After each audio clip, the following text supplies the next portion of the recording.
on Jill of All Trades, we're actually going to rehab this buffet that I bought used on Facebook Marketplace. I'm actually not going to use it in the house. I'm going to use it as storage space and as workspace in my garage workshop. So first thing we need to do is take the hardware off of the drawers. All of these knobs and handles and pulls are screwed in from the back. But I'm going to put new knobs and new handles. New knobs on the top drawers and new handles on the lower drawers. Okay, all of my hardware is off.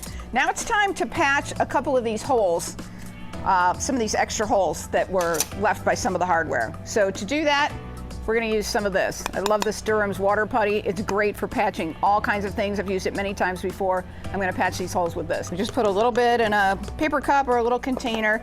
You mix it with water, but one of my tricks is I actually put a little Elmer's glue in there too, because I feel like that makes it a little more durable. This does dry very hard. And so now I'm just going to push it into the holes that I want to patch and just use my finger to push it in there.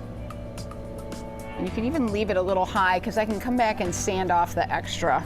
All right, we're to my favorite part. It is time to paint. We're gonna take the drawers out and set them aside. These that have been patched need to dry for a little bit. The rest of them will get painted right now. All right, so our paint, it has been shaken. It's ready to go. Well, here we go. I will say you're better off doing a couple light coats and coming over it 2, maybe even 3 times. And the secret with spray paint, I always say spray paint is like life. You got to keep it moving. You want nice, long, even strokes and keep it moving. They tell you to recoat it within a few minutes. So now that we've got our drawers done, first time through, we're going to wait a minute or 2, but we're going to come right back at them with the second coat. All right, now it's time to paint the main piece. This has actually been sitting in my garage for a couple of weeks, so I want to wipe off some of the dust that may have accumulated, and then we're going to get to painting. Again, we're going to do long strokes along the length of the piece.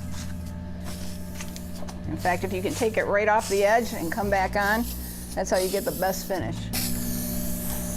Okay, so these are the last 2 drawers. These are the ones that we had to patch some holes. So now our patch is dry, and we're just gonna sand off the excess, and then it's time to paint the last 2 drawers. All right, so we're just finishing up the hardware now. I got these great little cup handles. So last one going on. And then these were our last drawers to get painted. So they're the last ones to get the knobs. I have new knobs for these. All right, knobs are on, piece is done. I actually popped this piece of granite on it. I got the granite for free. That is a salvage piece from a kitchen that was being torn apart. I put it on here because what makes it a great surface for your kitchen makes it a great surface for the workshop. I can paint on here, whatever, it won't stain, and then I can just scrape stuff off. So I know this almost looks too good to put in my garage, but this is my workshop buffet. There you have it, on Jill of All Trades. Oh my gosh, that looked so good. Mm-hmm. Jill. She's great. Unbelievable.